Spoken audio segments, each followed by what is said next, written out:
তো রাসূল সাল্লাল্লাহু আলাইহি সাল্লামকে এই কথাগুলা বলার পর তিনি বললেন, ইয়া রাসূলুল্লাহ, এমন একটা সূরা আমাকে পড়ায় দেন যে সূরাটা সকল কিছুকে একত্রিত করে নেয়, শামিল করে নেয়, যেই সূরাটা সব কিছুকে জমা করে, এমন সূরা আমারে শিখান।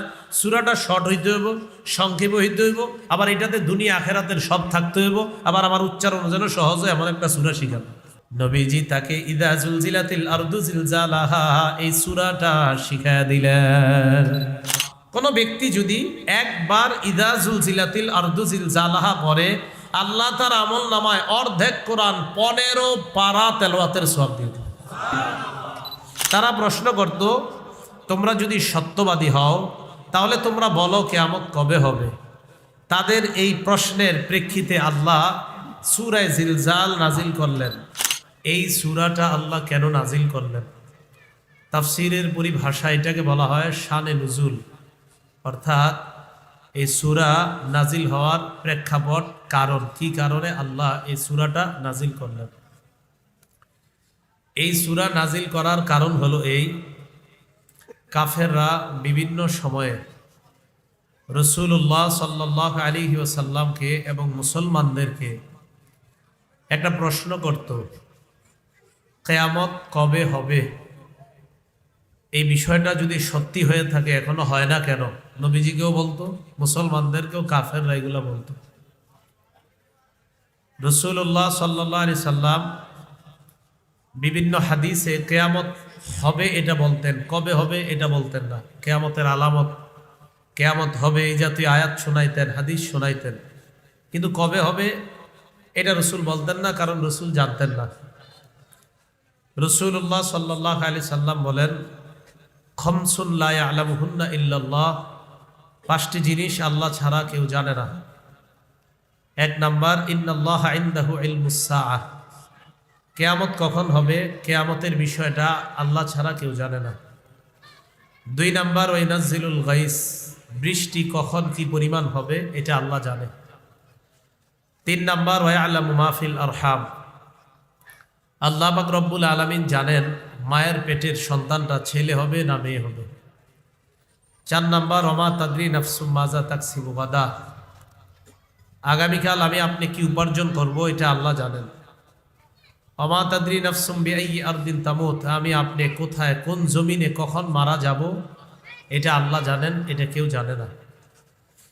রাসূলুল্লাহ সাল্লাল্লাহু আলাইহি সাল্লাম তিরমিজি শরীফের এক হাদিসে বলেন, 2306 নম্বর হাদিস, এই হাদিসে রাসূলুল্লাহ সাল্লাল্লাহু আলাইহি সাল্লাম বলেন, বাদিরু বিল আমালি সাবআ, 7টা জিনিস তোমাদের জীবনে আসার আগে তোমরা আমলের প্রতি উৎসাহিত হও, তোমরা আমলের প্রতিযোগিতা করো। 7টা বিষয় তোমাদের জীবনে আসার আগে তোমরা আমলের প্রতিযোগিতা করো। 1 নাম্বার, এমন একটা জিনিস তোমাদের জীবনে আসবে, এটার নাম দারিদ্রতা।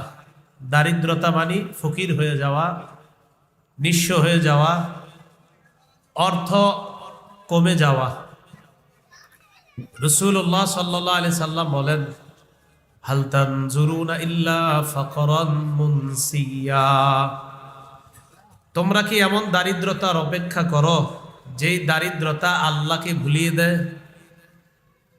1 নাম্বার, এমন দারিদ্রতা যেই দারিদ্রতা আল্লাহ ভুলিয়ে দেয়, এমন দারিদ্রতা আসার আগে তোমরা আমলের প্রতি উৎসাহিত হও, আমলের প্রতিযোগিতা করো।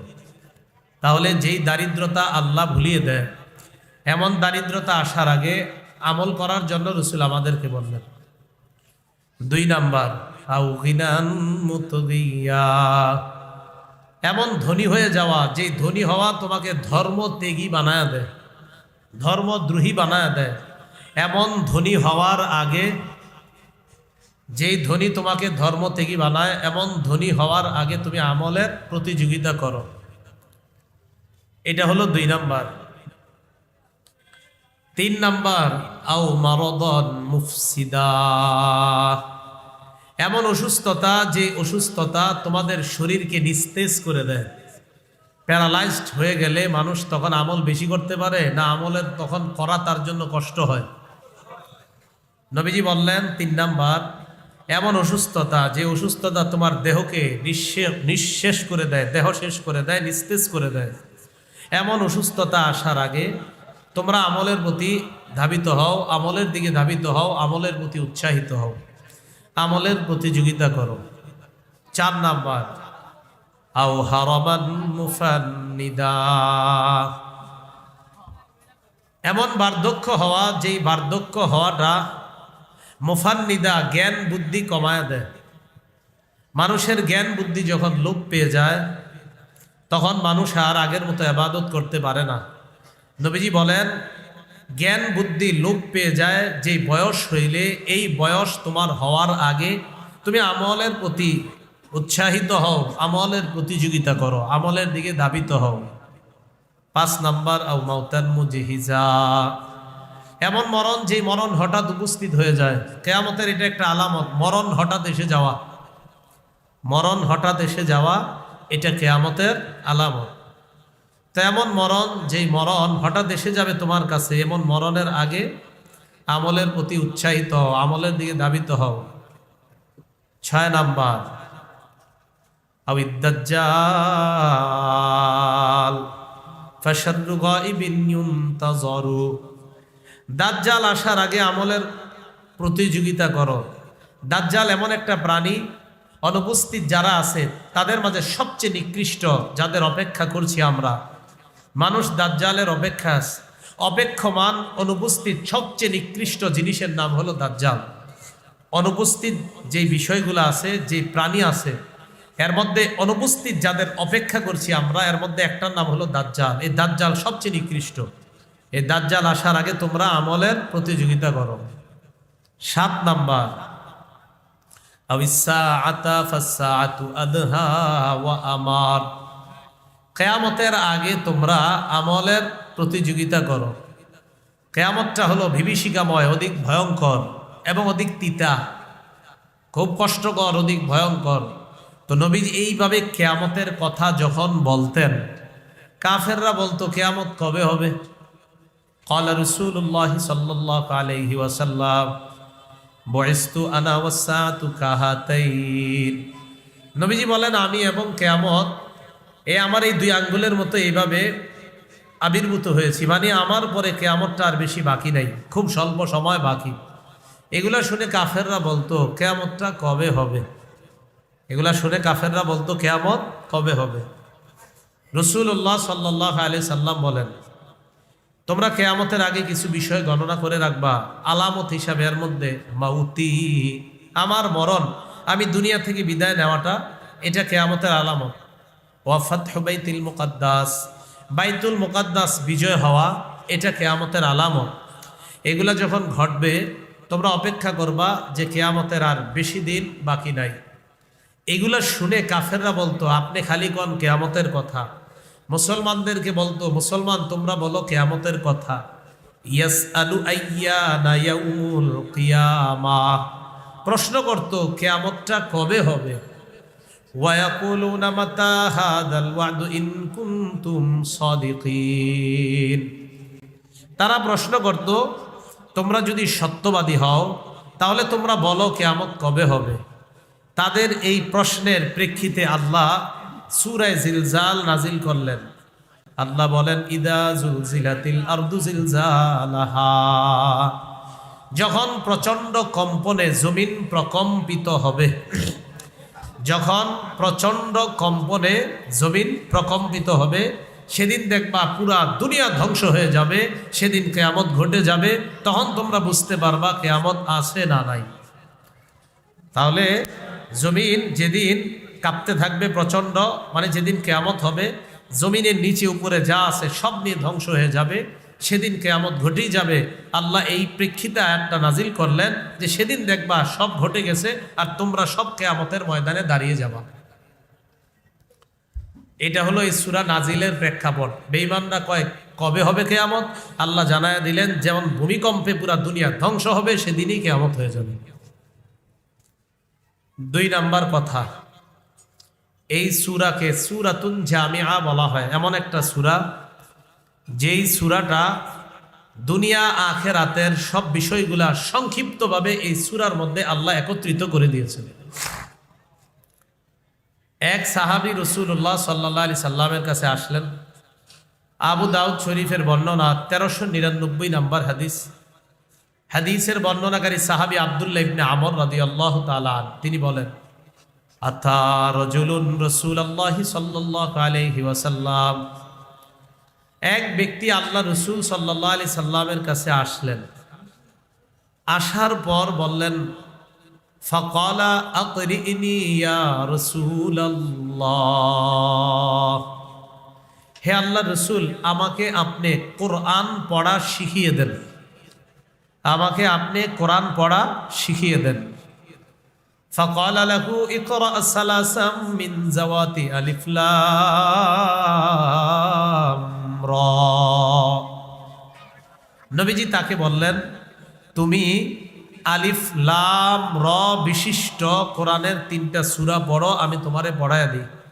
কোরআনে অনেক সূরা আছে না আলিফ লাম র দিয়ে শুরু, এমন 3টা সূরা তুমি পড়ো, আমি তোমাকে পড়াই। তো তিনি নবীজিকে বললেন, ইয়া রাসূল আল্লাহ, আমার 3টা সমস্যা আছে। কয়টা? 3টা। 1 নাম্বার কাবিরত সিন্নি, আমার বয়স বেড়ে গিয়েছে, আমার বয়স বেড়ে গিয়েছে, বয়স বেড়ে গেছে। 2 নাম্বার ওয়াস্তাদ্দা কলবি, আমার হৃদয় কঠোর হয়ে গিয়েছে। 3 নাম্বার অগলত লিসানি, আমার জিহ্বা ভারী হয়ে গেছে। আমি আবার বলছি, কয়টা সমস্যা বললেন? 1 নাম্বার আমার বয়স বেড়ে গিয়েছে, 2 নাম্বার আমার হৃদয় কঠোর হয়ে গিয়েছে, 3 নাম্বার ওয়াগলুত লিসানি, আমার জবান ভারী হয়ে গেছে। হুজুর, এই কঠিন সূরাগুলা আমি কিভাবে পড়বো? আমার কষ্ট হয়ে যাবে। এটা বুঝাইতে চাইলেন, আমার বয়স বেড়ে গেছে, আমার জিহ্বা ভারী হয়ে গেছে, আমার হৃদয় কঠোর হয়ে গিয়েছে, তো এই জন্য এই সূরাগুলা পড়া আমার জন্য কষ্টসাধ্য হবে। ক্বালা ইকরা সালাসাম মিন জাওয়াতি হামিম, যেই সূরার শুরুতে হামিম আছে এমন 3টা সূরা পড়ো। আসেনি হামিম? তো যখন বললেন হামিম বিশিষ্ট 3টা সূরা পড়ো, ফাকালা মিসলা মাকালাতিহিল উলা, তিনি আবার আগের কথা বললেন, ইয়া রাসূলুল্লাহ, আমার বয়স বেড়ে গিয়েছে, আমার হৃদয় কঠোর হয়ে গিয়েছে, আমার জবান ভারী হয়ে গেছে।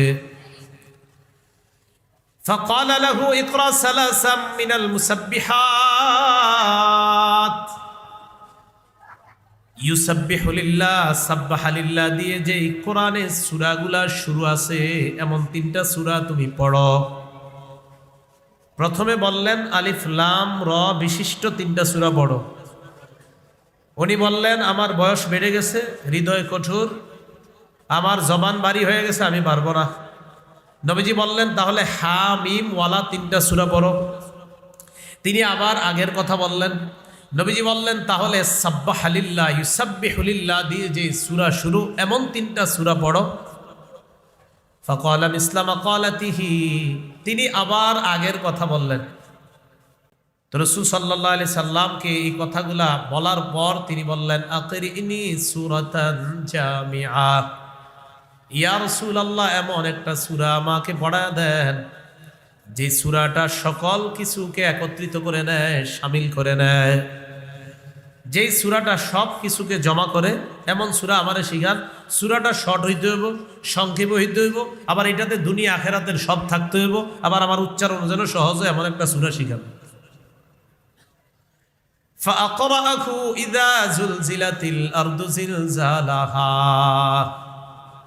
নবীজি তাকে ইযা যুলজিলাতিল আরদু জিলজালাহা এই সূরাটা শিখায়া দিলেন। এই সূরার শেষের দিকে আছে, ফামাই ইয়ামাল মিসকালা যাররাতিন খায়রান ইয়ারা, যে ব্যক্তি অনুপরিমাণ নেক আমল করবে সেটা সে আখিরাতে দেখবে। ওয়া মান ইয়ামাল মিসকালা যাররাতিন শাররান ইয়ারা, যে ব্যক্তি অনুপরিমাণ খারাপ কাজ করবে এটাও সে আখিরাতে দেখবে। আচ্ছা বলেন তো, ভালো কাজটা করবে কোথায়? দুনিয়াতে। করবে কোথায়? ফলাফলটা দেখবে কোথায়? খারাপ কাজটা করবে কোথায়? দুনিয়াতে। ফলাফল দেখবে কোথায়? তাহলে দুনিয়া আখেরাত সংক্ষিপ্তভাবে এসে গেছে কিনা, এটাই তো আমাদের জীবনের বাস্তবতা। এই দুনিয়াতে ভালো করব, আখেরাতে ভালো পাবো। এই দুনিয়াতে খারাপ করব, তো আখেরাতে অবস্থা হবে খারাপ। তো এই জন্য রাসূলুল্লাহ সাল্লাল্লাহু আলাইহি সাল্লাম তাকে শিখিয়ে দিলেন। একটু চিন্তা করেন তো, শেষে ছোট্ট দুইটা আয়াত, যদিও আয়াত দুইটা ছোট, গবেষণা করলে আমার আপনার দুনিয়া আর আখেরাতের জীবনটা সুন্দরভাবে এই দুই আয়াতে আল্লাহ ফুটিয়ে তুলেছেন। তো উনি বললেন, হুজুর আমারে এমন একটা সূরা শিখান যেই সূরাটা জামিআ, সব কিছুকে শামিল করে নেয়। এবার বুঝে আসছে এটা কিভাবে দুনিয়া আখেরাত এখানে আসে না। ভালো কাজ করব দুনিয়াতে, পাবো আখেরাতে। খারাপ কাজ করব দুনিয়াতে, পাবো আখেরাতে। তো এটাই তো আমাদের দুনিয়ার জীবন। দুনিয়াতে যতদিন আসি ভালো করব, যতদিন আসি হয়তো খারাপ করব, ভালো খারাপ যেটাই করব আখেরাতে দেখব। এমন একটা সূরা রাসূল তাকে শিখিয়ে দিলেন। এই জন্য এই সূরাটাকে বলে সূরাতুন জামিআহ। একটু বলেন না সবাই, সূরাতুন জামিআহ। 3 নাম্বার, এই সূরা পাঠ করার ফজিলত। তিরমিজি শরীফের 2895 নাম্বার হাদিসের বর্ণনা। এই হাদিসের বর্ণনাকারী সাহাবী আনাস ইবনু মালিক রাদিয়াল্লাহু তাআলা আনহু, তিনি বলেন, عن أنس بن مالك رضي الله تعالى عنه قال أن رسول الله صلى الله عليه وسلم قال لرجل من أصحابه هل تزوجت؟ رسول الله صلى الله عليه وسلم সাহাবাদের মধ্য থেকে তার এক সাহাবীকে বললেন, তুমি কি বিয়ে করেছো? তুমি কি বিয়ে করেছো? فقال لا والله يا رسول الله ولا عندي ما أتزوج به। তিনি জবাব দিলেন, আল্লাহর কসম আমি বিয়ে করি নাই, আর বিয়ে করার মতো সামর্থ্য আমার নেই। রাসূলুল্লাহ সাল্লাল্লাহু আলাইহি সাল্লাম তার এক সাহাবীকে জিজ্ঞাসা করলেন, তুমি কি বিয়ে করেছো? তিনি দুটি জবাব দিলেন, এক, আমি বিয়ে করি নাই, দুই, বিয়ে করার মতো সামর্থ্য নাই। فقال له رسول الله صلى الله عليه وسلم أليس معك قل هو الله أحد؟ নবীজি তাকে বললেন, তোমার কাছে কি কুল হু আল্লাহু আহাদ এই সূরাটা নাই? তোমার সাথে কি কুল হু আল্লাহু আহাদ এই সূরাটা নাই? قال بلى يا رسول الله। তিনি জবাব দিলেন, এই সূরাটা আমার কাছে আছে। নবীজি বললেন, সুলুসুল কোরআন, তাহলে তো কোরআনের 3 ভাগের 1 ভাগ তোমার কাছে আছে। কোরআনের 3 ভাগের, এর মানে কোন উম্মত যদি সূরা ইখলাস কুল হু আল্লাহু আহাদ এই সূরাটা একবার পড়ে, তার আমলনামায় আল্লাহ কোরআনের 1/3 অর্থাৎ কোরআনের 3 ভাগের 1 ভাগ তেলাওয়াত করার সওয়াব আল্লাহ তাকে দিয়ে দেন। রাসূল বলেন, তোমার কাছে কি এটা নাই? কয়, আছে তো। এরপর নবী বললেন, আলাইসা মাকা কুল ইয়া আইয়ুহাল কাফিরুন, তোমার কাছে কি কুল ইয়া আইয়ুহাল কাফিরুন এই সূরাটা নাই? কুল ইয়া আইয়ুহাল কাফিরুন এই সূরাটা কি তুমি পারো না? ক্বালা বালা ইয়া রাসূলুল্লাহ। তিনি জবাব দিলেন, এটাও আমি পারি।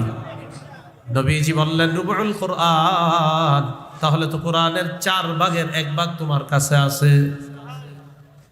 এর মানে কুল ইয়া আইয়ুহাল কাফিরুন এই সূরাটা কেউ একবার পড়লে তার আমলনামে আল্লাহ কোরআন 4 ভাগের 1 ভাগ তেলাওয়াত করার সওয়াব দিয়ে দেন। কয় পারা? 7.5 পারা। কতটুকু হয়? 4 ভাগের 1 না, 7.5 দুগুণে কত? 15। 3 7.5, 3 7.5, 4 7.5, সেই তো। তাহলে 4 ভাগের 1 ভাগ 7.5 না। তো কুল ইয়া আইয়ুহাল কাফিরুন যদি কেউ একবার পড়ে, তার আমল নামায় আল্লাহ কোরআনের 4 ভাগের 1 ভাগ তেলাওয়াত করার সওয়াব দিয়ে দেয়। এরপর রাসূল বললেন, আলাইসা মাকা ইযা জাআ নাসরুল্লাহি ওয়াল ফাত, তোমার কাছে কি ইযা জাআ নাসরুল্লাহি ওয়াল ফাত এই সূরাটা নাই? তুমি কি ইযা জাআ নাসরুল্লাহি ওয়াল ফাত এই সূরাটা তুমি পারো না? তিনি জবাব দিলেন, এই সূরাটাও আমি পারি। নবী বললেন, রুবুল কোরআন, এই সূরাটাও যদি একবার তেলাওয়াত করে, ইদা জা নাসরুল্লাহি ওয়াল ফাত, একবার যদি কেউ তেলাওয়াত করে তার আমলনামায়ও আল্লাহ কোরআনের 4 ভাগের 1 ভাগ তেলাওয়াতের সওয়াব দিয়ে দেয়। শেষের দিকে আল্লাহ রাসূল বললেন, আলাইসা মাকা ইদা জুলজিলাতিল আরদু জিলজালাহা, তোমার কাছে কি ইদা জুলজিলাতিল আরদু জিলজালাহা এই সূরাটা নাই? এটা কি তুমি পারো না? সাহাবী জবাব দিলেন, বালা ইয়া রাসূলুল্লাহ, ইদা জুলজিলাতিল আরদু জিলজালাহা এটাও আমি পারি। নবীজি বললেন, ইদা জুলজিলাতিল আরদু জিলজালাহা কেউ যদি একবার পড়ে তার আমলনামায় আল্লাহ কোরআন 4 ভাগের 1 ভাগ তেলাওয়াতের সওয়াব দিয়ে দেয়। তাহলে এই হাদিস থেকে জানলাম, ইদা জুলজিলাতিল আরদু জিলজালাহা একবার যদি কেউ পড়ে আল্লাহ তার আমলনামায় কোরআন 4 ভাগের 1 ভাগ তেলাওয়াতের সওয়াব আল্লাহ তাকে দিয়ে দেয়।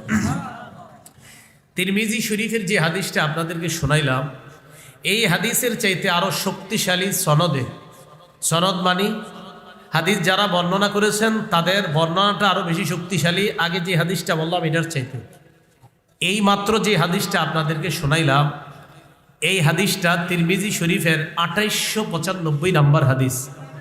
এখন যে হাদিসটা শোনাবো এটা হলো তিরমিজি শরীফের 2893। তাহলে কয়টা হাদিস ব্যবধান? 2টা। এই 2 হাদিস আগে 2893 নাম্বার হাদিসের বর্ণনা। এই হাদিসের বর্ণনাকারী আনাস ইবনে মালিক।